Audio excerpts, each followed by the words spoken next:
Hello, everybody. It's Elise and John. Day after Christmas. I'm John. She's Elise.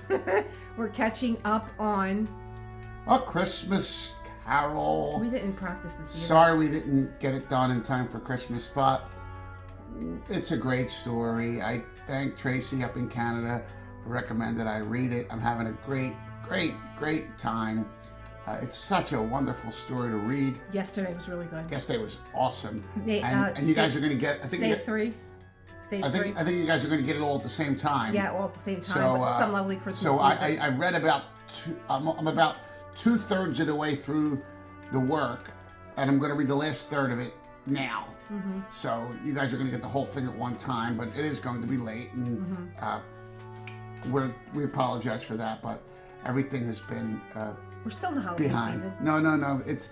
But there's been so much with the crafting with creators. There's been a lot going on, so you'll catch up to us. And it'll always be on my channel every year. A Christmas Carol. At any rate, great story, and you guys are going to love it. And we do send out all of the season's greetings to all of our members and subscribers because that's what it's. Look at the foofs. The foofs is doing stretchies. You're doing stretchies, Daddy.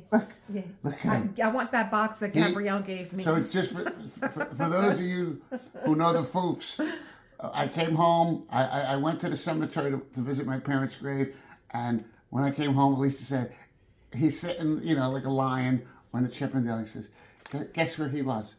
I said, now where? Closet. He was in the bathroom closet. And the best is, she said, I just opened the door, and he stepped out like there was nothing going on. I thought it was a big raccoon coming out of the closet. Anyway, all right. So the only thing that's going to be different than what we usually do is you usually see me diamond painting. And I am taking like a little mini break to get into some other activities that I do. And if you saw my ending of Share the Care, where I framed my Share the Care Louise Golby canvas that I did for Share the Care, I did a Michael's haul and I bought this painting. And I did that yesterday, paint by number. However, I'm on a different camera. Wait, you just did that yesterday? Yeah. You did that yesterday? I saw you painting. That's what you... But this is My wife is so amazing. Mine looks just like it. It's over there. I don't want to show it because I want to do a She was doing that while I was reading the last one. Yes. Now listen, I think you should... Listen, let me get this out. I'm going to forget it. I'm on a separate camera and I can't join the two videos together. I'll be here until 2026. So you're not going to see both. Deal with it, peoples. But it'll be separate. But today what I'm going to be painting, I'm going to be in the background, is this was also part of my Michael's haul. I'm going to be painting these in the background. I have a suggestion. Okay. And you'll see that in a separate video. Of Elisa Maria Designs. Why don't you light those pretty candles? I am. And I will get ready and we'll start reading. Like I'm in the wilderness. The last part of A Christmas Carol by Charles Dickens. All right, come on, because... Okay. Wait. Let me put this back here. We're lighting these candles from the first time since we bought them. Yes. I think we bought these for our wedding. Yeah, we bought them when Keith Richards was a baby. I said, "What are you going to do? What are you going to do? You're going to light these candles at our funerals?" I said, "Let's go, light the candles." Stop with the death. We had just finished up, and we're about to start the next segment of A Christmas Carol, which begins with the way he went after that plump sister in the lace tucker. But they didn't devote the whole evening to music. After a while, they played at forfeits, for it is good to be children sometimes, and never better than at Christmas, when its mighty founder was a child himself. Stop! There was first a game at Blind Man's Bluff. Of course there was. And I no more believe Topper was really blind than I believe he had eyes in his boots. My opinion is that it was a done thing between him and Scrooge's nephew, and that the ghost of Christmas present knew it. The way he went after that plump sister in the lace tucker was an outrage on the credulity of human nature, knocking down the fire irons, tumbling over the chairs, bumping up against the piano, smothering himself amongst the curtains. Wherever she went, there went he. He always knew where the plump sister was. He wouldn't catch anybody else. If you had fallen up against him, as some of them did, on purpose, he would have made a feint of endeavoring to seize you, which would have been an affront to your understanding, and would instantly have saddled off in the direction of the plump sister. She often cried out that it wasn't fair, and it really was not. But when at last he caught her, when, in spite of all her silken rustlings and her rapid flutterings past him, he got her into a corner whence there was no escape.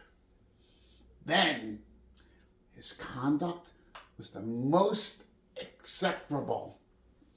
For his pretending not to know her, his pretending that it was necessary to touch her headdress, and further, to assure himself of her identity by pressing a certain ring upon her finger and a certain chain about her neck. It was vile, monstrous. No doubt she told him her opinion of it when, another blind man being in office, they were so very confidential together behind the curtains. Now, Scrooge's niece was not one of the blind man's bluff party, but was made comfortable with a large chair and a footstool in a snug corner where the ghost and Scrooge were close behind her. But she joined in her forfeits and loved her love to admiration with all the letters of the alphabet. Likewise, at the game of how, when, and where, she was very great, and, to the secret joy of Scrooge's nephew, beat her sisters hollow. So they were sharp girls too, as Topper could have told you. There might have been 20 people there, young and old, but they all played, and so did Scrooge. For wholly forgetting, in the interest he had in what was going on, but she had joined in the forfeits and loved her love to admiration with all the letters of the alphabet. Likewise, at the game of how, when, and where, she was very great, and to the secret joy of Scrooge's nephew, she beat her sisters hollow. Though they were sharp girls too, as Topper could have told you, there might have been 20 people there, young and old, but they all played, and so did Scrooge, for wholly forgetting, in the interest he had in what was going on, that his voice made no sound in their ears. He sometimes came out with his guess quite loud, and very often guessed right, too. For the sharpest needle, best Whitechapel warranted not to cut in the eye, was not sharper than Scrooge, blunt as he took it in his head to be. The ghost was greatly pleased to find him in this mood, and looked upon him with such favor that he begged like a boy to be allowed to stay until all the guests had departed. But this, the spirit said, could not be done. Here is a new game, said Scrooge. 1/2 hour, spirit, only one. It was a game called Yes and No, where Scrooge's nephew had to think of something, and the rest must find out what. The only answering to their questions, Yes or no? As the case was, the brisk fire of questioning to which he was exposed elicited from him that he was thinking of an animal, a live animal, rather a disagreeable animal, a savage animal, an animal that growled and grunted sometimes and talked sometimes and lived in London and walked about the streets and wasn't made a show of and wasn't led by anybody and didn't live in a menagerie and was never killed in a market and was not a horse or an ass or a cow or a bull or a tiger or a dog or a pig or a cat, Foofy, a cat, or a bear. At every fresh question that was put to him, this nephew burst forth into a fresh roar of laughter and was so inexpressibly tickled that he was obliged to get up off the sofa and stamp. At last, the plump sister, falling into a similar state, cried out, "I have found it out. I know what it is, Fred. I know what it is." "What is it?" cried Fred. "It's your Uncle Scrooge," which it certainly was. Admiration was the universal sentiment, though some objected that the reply to "Is it a bear?" ought to have been yes, inasmuch as an answer in the negative was sufficient to have diverted their thoughts away from Mr. Scrooge, supposing they had ever any tendency that way. "He has given us plenty of merriment, I am sure," said Fred, "and I would be ungrateful not to drink his health. Here is a glass of mulled wine ready to our hand at the moment, and I say, Uncle Scrooge."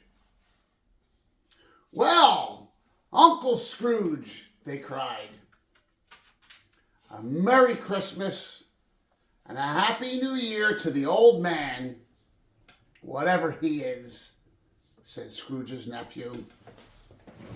"He wouldn't take it from me, but may he have it nevertheless, Uncle Scrooge." Now, Uncle Scrooge had imperceptibly become so gay and light of heart that he would have pledged the unconscious company in return and thanked them in an inaudible speech if the ghost had given him time.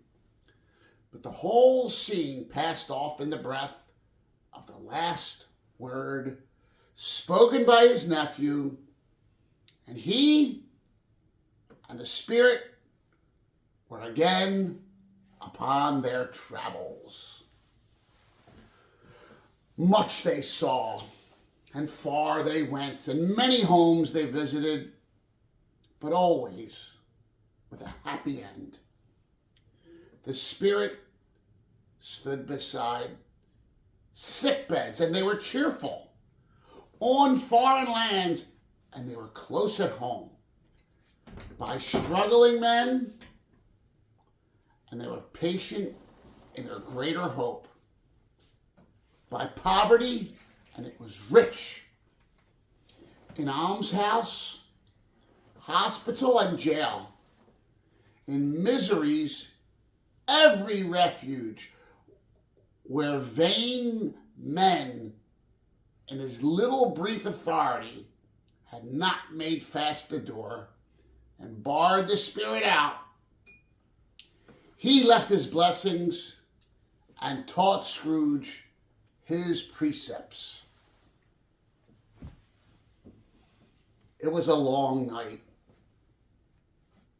if it were only a night. But Scrooge had his doubts of this, because the Christmas holidays appeared to be condensed into the space of time that they passed together. It was strange, too, that while Scrooge remained unaltered in his outward form, the ghost grew older, clearly older. Scrooge had observed this change, but he never spoke of it until they left a children's 12th night party, when, looking at the spirit as they stood together in an open place, he noticed that its hair was gray. "Are spirits' lives so short?" asked Scrooge. "My life upon this globe is very brief," replied the ghost. "It ends tonight." "Tonight!" cried Scrooge. "Tonight, at midnight, hark! The time is drawing near." The chimes were ringing the 11:15 at the moment. "Forgive me if I am not justified in what I ask," said Scrooge, looking intently at the spirit's robe. "And I see something strange and not belonging to yourself protruding from your skirts. Is it a foot or a claw?" "It might be a claw, for the flesh there is upon it," was the spirit's sorrowful reply. "Look here!" From the foldings of its robe, it brought two children, wretched, abject, frightful, hideous, miserable. They knelt down at its feet, and they clung upon the outside of its garment. "Oh, man, look here! Look down here!" exclaimed the ghost. There was a boy and a girl, yellow, meager, ragged, scowlish, wolfish, but prostrate, too, in their humility, where graceful youth should have filled their features out and touched them with its freshest tints.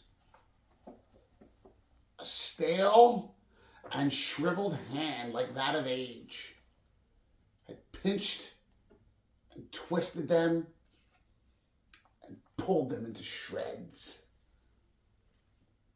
Where angels might have sat enthroned, devils lurked and glared out menacing. No change, no degradation, no perversion of humanity in any grade. Through all the mysteries of wonderful creation, as monsters half so horrible and dread. Scrooge started back appalled. Having been shown to him in this way, he tried to say that they were fine children, but the words choked upon themselves rather than be parties to a lie of such enormous magnitude. "Spirit, are they yours?" Scrooge could say no more. "They are man's," said the spirit, looking down upon them. "And they cling to me, appealing from their fathers. This boy is ignorance, and this girl is want. Beware of them both, and all of their degree. But most of all, beware this boy, for on his brow I see that written which is doom, unless the writing be erased. Deny it, cried the spirit, stretching out his hand towards the city. Slander those who tell it ye. Admit it for your fatuous purposes and make it worse, and bide the end. But have they no refuge or resource? Cried Scrooge. Are there no prisons? Said the spirit, turning on him for the last time with his own words. Are there no workhouses? The bell struck 12. Scrooge looked about him for the ghost and saw it not. As the last stroke ceased to vibrate, he remembered the prediction of old Jacob Marley, and lifting up his eyes, beheld a solemn phantom, draped and hooded, coming like a mist along the ground toward him. Stave Four, the last of the spirits.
Stave for the last of the spirits.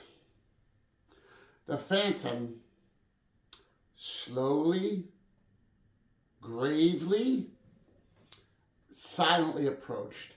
When it came near him, Scrooge bent down upon his knee, for in the very air to which the spirit moved, it seemed to scatter gloom and mystery. It was shrouded in a deep black garment which concealed its head, its face, its form, and left nothing of it visible save one outstretched hand. For this, it would have been difficult to detach its figure from the night and separate it from the darkness by which it was surrounded. He felt that it was tall and stately when it came beside him, and that its mysterious presence filled him with a solemn dread. He knew no more, for the spirit neither spoke nor moved. I am in the presence of the ghost of Christmas yet to come, said Scrooge.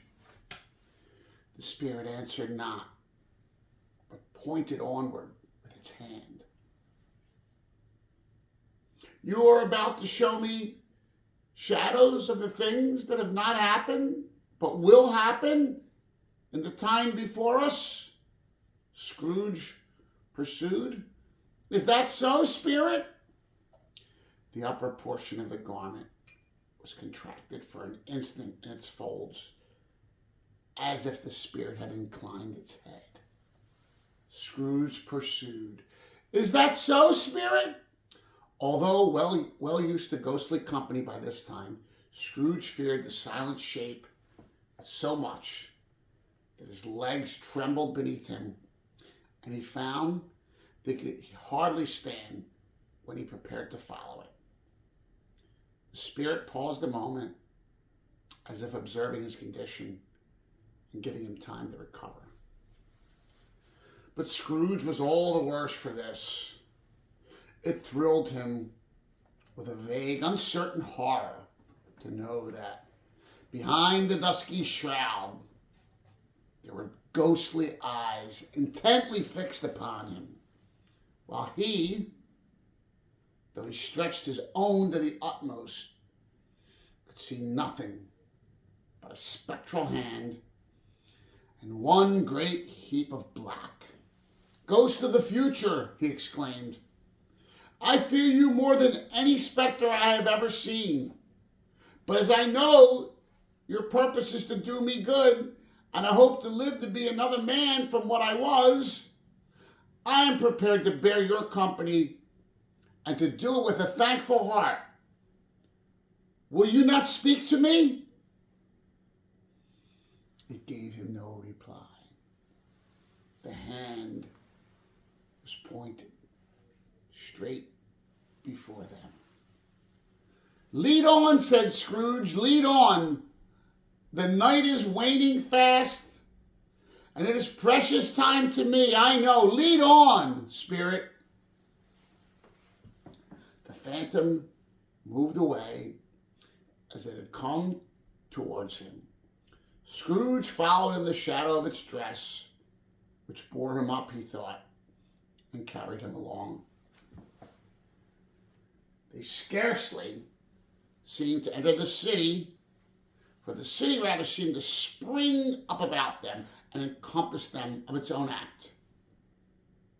But there they were, in the heart of it, on 'change amongst the merchants, who hurried up and down and chinked the money in their pockets and conversed in groups and looked at their watches and trifled thoughtfully with their great gold seals and so forth, as Scrooge had seen them often. The spirit stopped beside one little knot of businessmen. Observing that the hand was pointed to them, Scrooge advanced to listen to their talk. No, said a great fat man with a monstrous chin. I don't know much about it either way. I only know he's dead. Well, when did he die? Inquired another. Last night, I believe. Why, what was the matter with him? Asked the third, taking a vast quantity of snuff out of a very large snuff box. I thought he'd never die. God knows, said the first with a yawn. What has he done with his money? Asked a red-faced gentleman with a pendulous excrescence on the end of his nose that shook like the gills of a turkey cock. I haven't heard, said the man with the large chin, yawning again. Left it to his company, perhaps. He hasn't left it to me, that's all I know. This pleasantry was received with a general laugh. Well, it's likely to be a very cheap funeral, said the same speaker, for, upon my life, I don't know of anybody who's going to go to it. Suppose we make up a party and volunteer. I don't mind going if a lunch is provided, observed the gentleman with the bulbous thing on his nose. but I must be fed if I make one. Another laugh. How are you, said one. How are you, returned the other. Well, said the old Scratch has got his own at last, huh? Well, I'm the most disinterested among you, after all, said the first speaker, for I never wear black gloves, and I never eat lunch, but I'll go if anybody else will. When I come to think of it, I'm not at all sure that I wasn't his most particular friend, for we used to stop and speak whenever we met. Bye-bye. Speakers and listeners strolled away, and they mixed with the other groups. Scrooge knew the men and looked towards the spirit for an explanation. The phantom glided on into the street. Its finger pointed to two persons meeting. Scrooge listened again, thinking that the explanation might lie there. He knew these men also perfectly. They were men of business, very wealthy, and of great importance. He had made a point always of standing well in their esteem, and in a business point of view, that is, strictly in a business point of view.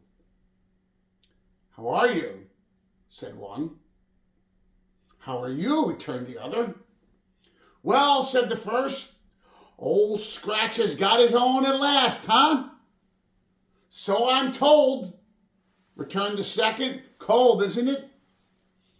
Seasonable for Christmas time. You are not a skater, I suppose. No.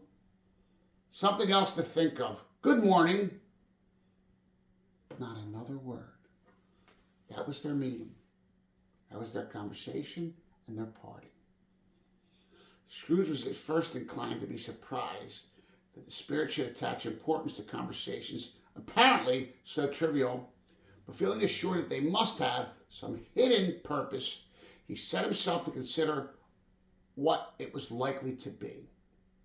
They could scarcely be supposed to have any bearing on the death of Jacob, his old partner, for that was past. And this ghost's province was the future. Nor could he think of anyone immediately connected with himself to whom he could apply them. But nothing doubting that, to whomsoever they applied, they had some latent moral for his own improvement. And he resolved to treasure up every word he heard and everything he saw, and especially to observe the shadow of himself when it appeared. For he had an expectation that the conduct of his future self would give him the clue he missed, would render the solution of these riddles easy. He looked about in that right place for his own image, but another man stood in his accustomed corner, and through the clock pointed to his usual time of day for being there. He saw no likeness of himself among the multitudes that poured in through the porch.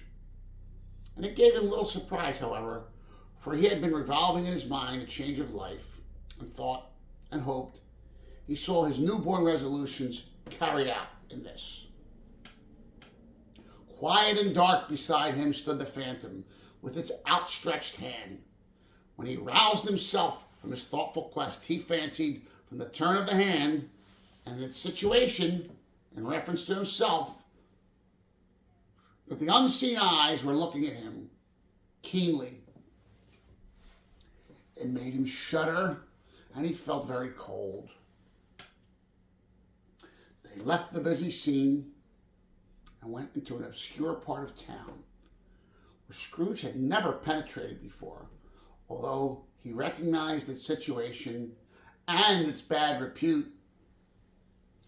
The ways were foul and narrow, the shop and houses wretched, and the people half naked, drunken, slipshod, ugly, alleys and archways like so many cesspools disgorged their offenses of smell and dirt and life upon the straggling streets. And this whole quarter of the city reeked with crime, with filth and misery. Far in this den of infamous resort, there was a low-browed beetling shop below a penthouse roof, where iron, old rags, bottles, bones, and greasy offal were brought. Upon the floor within were piled up heaps of rusty keys, nails, chains, hinges, files, scales, weights, and refuse, iron of all kinds. Secrets that few would like to scrutinize were bred and hidden in mountains of unseemly rags, masses of corrupted fat, and sepulchres of bones. Sitting in among the wares he dealt in by a charcoal stove made of old bricks was a gray-haired rascal, nearly 70 years of age, who would screen himself from the cold air without by a frowsy curtaining of miscellaneous tatters hung upon a line, and smoked his pipe in all the luxury of calm retirement. Scrooge and the Phantom came into the presence of this man, just as a woman with a heavy bundle slunk into the shop. But she had scarcely entered when another woman, similarly laden, came in too, and she was closely followed by a man in faded black, who was no less startled by the sight of them than they had been upon the recognition of each other. After a short period of blank astonishment, in which the old man with the pipe had joined them, all three of them burst into laughter. "Let the charwoman alone to be the first," cried she who had entered first. "Let the laundress alone to be the second, and let the undertaker's man alone be the third. Look here, old Joe, here's a chance. If we haven't all three met here without meaning it." "You couldn't have met in a better place," said old Joe, removing his pipe from his mouth. "Come into the parlor. You were made free of it long ago, and, you know, the other two ain't strangers. Stop till I shut the door of the shop. Oh, how it squeaks. There ain't such a rusty bit of metal in the place as its own hinges, I believe. And I'm sure there's no such old bones here as mine. We're all suitable to our calling. We're well matched. Come into the parlor. Come into the parlor." The parlor was the space behind the screen of rags. The old man raked the fire together with an old stair rod, and having trimmed his smoky lamp, for it was night, with the stem of his pipe, put it into his mouth again. While he did this, the woman who had already spoken threw her bundle on the floor and sat down in a flaunting manner on a stool, crossing her elbows on her knees and looking with a bold defiance at the other two. "What odds, then? What odds, Mrs. Dilber?" said the woman. "Every person has a right to take care of themselves. He always did." "That's true indeed," said the laundress. "No man more so." "Why, then, don't stand staring as if you were afraid, woman. Who's the wiser? We're not going to pick holes in each other's coats, I suppose." "No, indeed," said Mrs. Dilber and the man together. "We should hope not." "Very well, then," cried the woman. "That's enough. Who's the worse for the loss of a few things like these? Not a dead man, I suppose."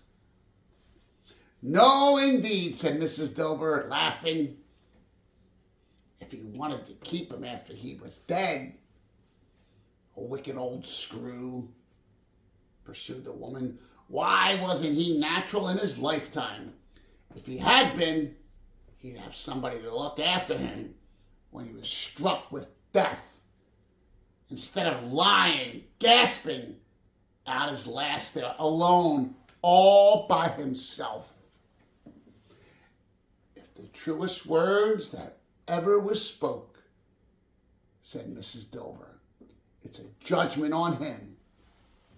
I wish it was a little heavier judgment, replied the woman, and it should have been, you may depend upon it, if I could have laid my hands on anything else. Open that bundle, old Joe, and let me know the value of it. Speak out plain. I'm not afraid to be the first, nor afraid for them to see it. We knew pretty well we were helping ourselves before we met here, I believe. It's no sin. Open the bundle, Joe. But the gallantry of her friends would not allow this, and the man in faded black, mounting the breach first, produced his plunder. It was not extensive. A seal or two, a pencil case, a pair of sleeve buttons, and a brooch of no great value. That's all. They were severally examined and appraised by old Joe, who chalked the sums he was disposed to give for each upon the wall and added them up into a total, where he found that there was nothing more to come. That's your account, said Joe, and I wouldn't give another sixpence if I was to be boiled for not doing it. Who's next? Mrs. Dilber was next. Sheets and towels, a little wearing apparel, 2 old-fashioned silver teaspoons, a pair of sugar tongs, and a few boots. Her account was stated on the wall in the same manner. I always give too much to ladies. It's a weakness of mine, and that's the way I ruin myself, said old Joe. That's your account, and if you ask me for another penny and made it an open question, I'd repent of being so liberal and knock off half a crown. And now, undo my bundle, Joe, said the first woman. Joe went down on his knees for the greater convenience of opening it, and having unfastened a great many knots, dragged out a large, heavy roll of some dark stuff. What do you call this? Said Joe. Bed curtains? Ah, returned the woman, laughing and leaning forward on her crossed arms. Bed curtains? You don't mean to say it took him down, rings and all, with him lying there? Said Joe. Yes, I do, replied the woman. And why not? You were born to make a fortune, said Joe, and you'll certainly do it. I certainly shan't hold my hand when I can get anything in it by reaching it out. And for the sake of such a man as he was, I promise you, Joe, returned the woman coolly, don't drop that oil upon the blankets now. His blankets? Said Joe. Whose else do you think? Replied the woman. He isn't likely to take cold without him, I dare say. I hope he didn't die of catching anything, eh? Said old Joe, stopping in his work and looking up. Don't you be afraid of that, returned the woman. I ain't so fond of his company that I'd loiter about him for such things. If he did, you may look through that shirt till your eyes ache, but you won't find a hole in it, nor one threadbare place. It's the best he had, and a fine one, too. They'd have wasted it if it hadn't been for me. What do you call wasting of it? Asked old Joe. Putting it on him to be buried in, to be sure, replied the woman with a laugh. Somebody was fool enough to do it, but I took it off again. If calico ain't good enough for such a purpose, it isn't good enough for anything. It's quite as becoming to the body.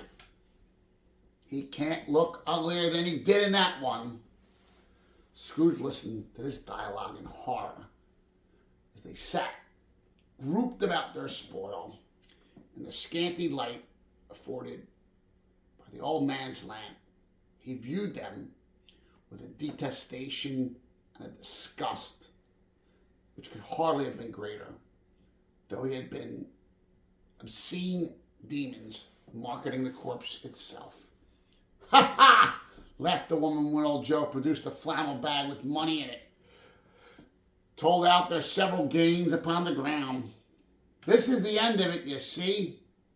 He frightened everyone away from him when he was alive, to profit us when he was dead. Ha ha ha ha!"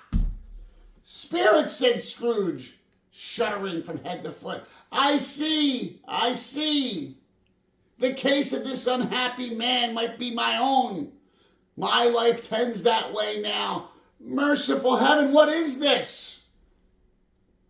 He recoiled in terror, for the scene had changed, and now he almost touched the bed, a bare, uncurtained bed, on which, beneath a ragged sheet, there lay something covered up, which, though it was dumb, announced itself in awful language.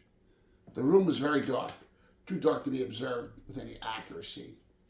The Scrooge glanced around it in obedience to a secret impulse, anxious to know what kind of room it was. A pale light, rising in the outer air, fell straight upon the bed, and on it, plundered and bereft, unwatched, unwept, uncared for, was the body of a man. Scrooge glanced towards the phantom. Its steady hand was pointed to the head. The cover was so carelessly adjusted that the slightest raising of it, the motion of a finger upon Scrooge's part, would have disclosed the face. He thought of it, felt how easy it would be to do, and he longed to do it, but he had no more power to withdraw the veil than to dismiss the specter at his side. Oh, cold, rigid, dreadful death, set up thine altar here, and dress it with such terrors as thou hast at thy command, for this is thy dominion. But of the loved, revered, and honored head, thou canst not turn one hair to thy dread purposes, to make one feature odious. It is not that the hand is heavy and will fall down when released. It is not that the heart and pulse are still, but that the hand is open, generous and true. The heart brave, warm, and tender, and the pulse a man's. Strike, shadow, strike, and see his good deeds springing from the wound to sow the world with life immortal. No voice pronounced these words in Scrooge's ears, and yet he heard them when he looked upon the bed. He thought, if this man could be raised up now, what would be his foremost thoughts? Avarice? Hard dealing, griping cares? They have brought him to a rich end, truly. He lay in the dark, empty house with not a man, a woman, or a child to say he was kind to me in this or that, or for the memory of one kind word, I'll be kind to him. A cat was tearing at the door. There was a sound of gnawing rats beneath the hearthstone. What they wanted in the room of death, and why they were so restless and disturbed, Scrooge did not dare to think. "Spirit, this is a fearful place. in leaving it, I shall not leave its lesson. Trust me, let us go. Still, the ghost pointed with an unmoved finger to the head. I understand you, Scrooge returned, and I would do it if I could, but I have not the power, Spirit. I have not the power. Again, it seemed to look upon him. If there is any person in the town who feels emotion caused by this man's death, said Scrooge, quite agonized, show that spirit to me, Spirit, I beseech you. The phantom spread its dark robe before him for a moment, like a wing, and withdrawing it, revealed a room by daylight where a mother and her children were. She was expecting someone, and with anxious eagerness, for she walked up and down the room, started at every sound, looked out from the window, glanced at the clock, tried, but in vain, to work with her needle, and could hardly bear the voices of her children in their play. At length, the long-expected knock was heard. She hurried to the door and met her husband, a man whose face was careworn and depressed, although he was young. There was a remarkable expression in it now, a kind of serious delight of which he felt ashamed, and which he struggled to repress. He sat down to the dinner that had been hoarding for him by the fire, and when she asked him faintly what news, which was not until after a long silence, he appeared embarrassed on how to answer. Is it good? She said, or bad? To try and help him. Bad, he answered. We are quite ruined? No, there is hope yet, Caroline. If he relents, she said, amazed. There is. Nothing is past hope if such a miracle has happened. He's past relenting. He's dead. She was a mild and patient creature, if her face spoke truth, but she was thankful in her soul to hear it, and she said so with clasped hands. She prayed forgiveness the next moment and was sorry, but the first was the emotion of her heart. What the half-drunken woman whom I told you of last night said to me when I tried to see him and obtain a week's delay, and what I thought was a mere excuse to avoid me, it turns out to have been quite true. He was not only very ill, but dying then. To whom will our debt be transferred? I don't know. But before that time, we shall be ready with the money. And even though we were not, it would be bad fortune indeed to find so merciless a creditor in his successor. We may sleep tonight with light hearts, Caroline. Yes, soften it as they would, their hearts were lighter. Their children's faces, hushed and clustered around here, what they so little understood, were brighter. It was a happier house for this man's death. The only emotion the ghost could show him, caused by the event, was one of pleasure. Let me see some tenderness connected with the death, said Scrooge, or that dark chamber spirit which we left just now will be forever present to me. The ghost conducted him through several streets familiar to his feet, and they went along. Scrooge looked here and there to find himself, but nowhere was he to be seen. They entered poor Bob Cratchit's house, the dwelling he had visited before, and found the mother and the children seated around the fire, quiet, very quiet. The noisy little Cratchits were still as statues in one corner and sat looking up at Peter, who had a book before him. The mother and her daughters were engaged in sewing, but surely they were very quiet. And he took a child and set him in the midst of them. Where had Scrooge heard those words? He had not dreamed them. The boy must have read them out as he and the spirit crossed the threshold. Why did he not go on? The mother laid her work upon the table and put her hand up to her face. The color hurts my eyes, she said. The color? Ah, poor Tiny Tim. They're better now again, said Cratchit's wife. It makes them weak by candlelight, and I wouldn't show weak eyes to your father when he comes home for the world. It must be near his time. Past it, rather, Peter answered, shutting up his book. But I think he has walked a little slower than he used these few last evenings, Mother. They were very quiet once again. At last she said, in a steady, cheerful voice that only faltered once,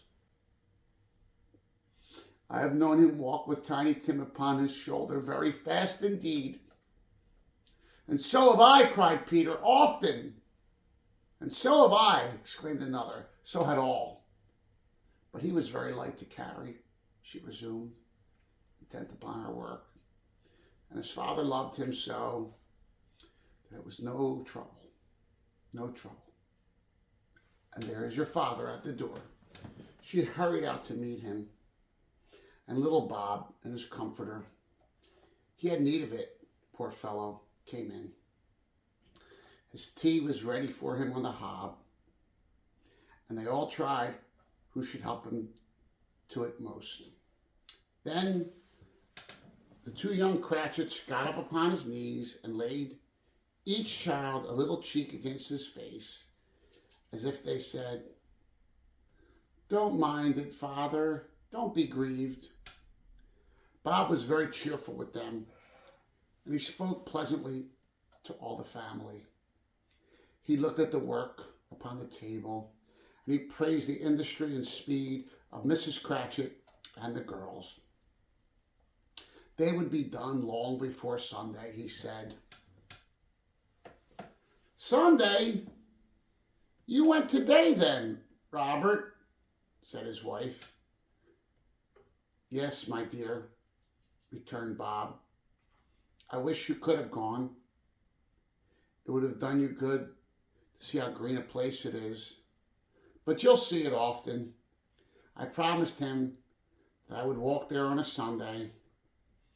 My little child, cried Bob. My little child. He broke down all at once. He couldn't help it.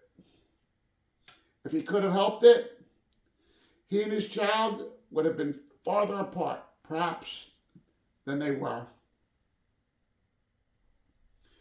He left the room and went upstairs into the room above, which was lighted cheerfully and hung with Christmas. There was a chair set close beside the child, and there were signs of someone having been there lately.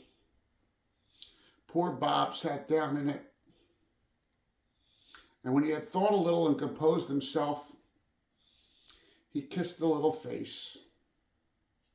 He was reconciled to what had happened and went down again quite happy. Each of them drew about the fire and they talked, the girls and the mother working still. Bob told them of the extraordinary kindness of Mr. Scrooge's nephew, whom he had scarcely seen but once, and who, meeting him in the street that day, seeing that he looked just a little down, said Bob, inquired about what it was that happened to distress him. On which, said Bob, for he is the pleasantest spoken gentleman you have ever heard, I told him, I am heartily sorry for it, Mr. Cratchit, and heartily sorry for your good wife. By the by, How he ever knew that, I don't know. Knew what, my dear? Why, that you were a good wife, replied Bob. Everybody knows that, said Peter. Very well observed, my boy, cried Bob. I hope they do. Heartily sorry, he said, for your good wife. If I can be of service to you in any way, he said, giving me his card, that's where I live. Pray come to me. Now it wasn't, cried Bob, for the sake of anything he might be able to do for us, so much as for his kind way, that this was quite delightful. It really seemed as if he had known our Tiny Tim and felt with us. I'm sure he's a good soul, said Mrs. Cratchit. You would be sure of it, my dear, returned Bob. If you saw and spoke to him, I shouldn't be at all surprised. Mark what I say, if he got Peter a better situation. Only hear that, Peter, said Mrs. Cratchit. And then, cried one of the girls, Peter will be keeping company with someone and setting up for himself. Get along with you, retorted Peter, grinning. It's just as likely as not, said Bob. One of these days, though there's plenty of time for that, my dear. But, however, and whenever we part from one another, I'm sure we shall none of us forget poor Tiny Tim, shall we? Or this first parting that there was among us. Never, father, cried them all. And I know, said Bob, I know, my dears, that when we recollect how patient and how mild he was, although he was a little child, we shall not quarrel easily amongst ourselves and forget poor Tiny Tim in doing it. No, never, father, they all cried again. I'm very happy, said Bob Cratchit. I am very happy. Mrs. Cratchit kissed him. His daughters kissed him. The two young Cratchits kissed him. And Peter and himself shook hands. Spirit of Tiny Tim, thy childish essence was from God. Spectre, said Scrooge, something informs me that our parting moment is at hand. I know it, but I know not how. Tell me what man that was whom we saw lying dead.